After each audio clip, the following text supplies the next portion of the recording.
আপনারা গত রাতে একটি গাড়ি সহ একটি গরু আটক করেছেন এবং শুনলাম যে একটি চোর চক্র গরুটি চুরি করে নিয়ে যাচ্ছিল, আপনারা ধাওয়া দিয়ে তাকে আটকিয়েছেন। এ বিষয়ে আসলে আপনাদের ঘটনাটা এবং আইনি প্রক্রিয়াটা যদি বলতেন। ধন্যবাদ।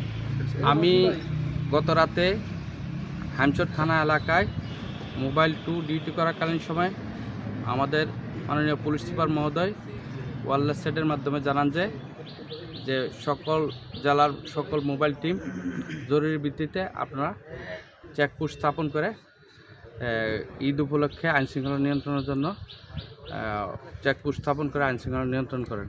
মাননীয় পুলিশ সুপার স্যারের নির্দেশক্রমে আমি আমার সঙ্গীয় ফোর্স পাঠানমোড় চরবরি ইউনিয়নের পাঠানমোড়ে ওখানে চেকপোস্ট স্থাপন করি। চেকপোস্টের কার্যক্রম চলমান অবস্থায় রাত্র অনুমান 2:15 থেকে 30 ঘটিকার মধ্যে একটা গাড়ি হায়দারগঞ্জ থেকে দ্রুত গতিতে হামচরের দিকে আসে। তখন আমি আমার সঙ্গে ফোর্স গাড়িটি চেকপোস্টে এখানে দাঁড়ার করানোর জন্য সিগন্যাল দিই। আমাদের সিগন্যালকে ভায়োলেট করে গাড়িটি দ্রুত গতিতে হামচরের দিকে ছুটতে থাকে। আমি তৎক্ষণাৎ আমার সঙ্গে ফোর্স আমাদের গাড়ি নিয়ে গাড়ি চোরাই গরু সহ যে গাড়িটি এটাকে আমরা ফলো করি এবং আমার অন্য আরেক টিম যে মোবাইল কিলো 22 এএসআই মুশারফকে বেতার যন্ত্র এবং মোবাইল ফোনের মাধ্যমে জানায় যে আমার চেকপোস্ট ওভারটেক করে একটা পিক আপ গাড়ি একটা গরু সহ হামচরের দিকে যাচ্ছে। আপনি আপনার চেকপোস্টে এখানে সতর্ক হন এবং গাড়িটি সামনে আসলে আটকাবেন।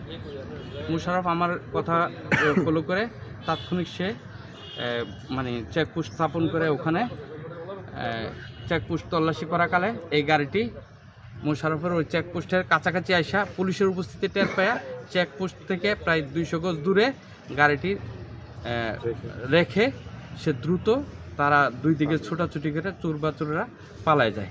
তখন আমিও পিছন থেকে আসি এবং এএসআই মুশারফ আগে আসতে আমরা গাড়িটির মধ্যে গিয়ে দেখি একটা গরু বাঁধা অবস্থায় ফেলে রাখা হয়েছে। তখন গরুটার বাঁধন খুলে দিয়া উপস্থিত লোকজনের সামনে গরুটাকে জব্দ তালিকা মূল্যে জব্দ করি, প্লাস চোরাই কাজে ব্যবহৃত যে পিক আপটা আছে এটা হেফাজতে নেই এবং জব্দ তালিকা মূল্যে জব্দ করি।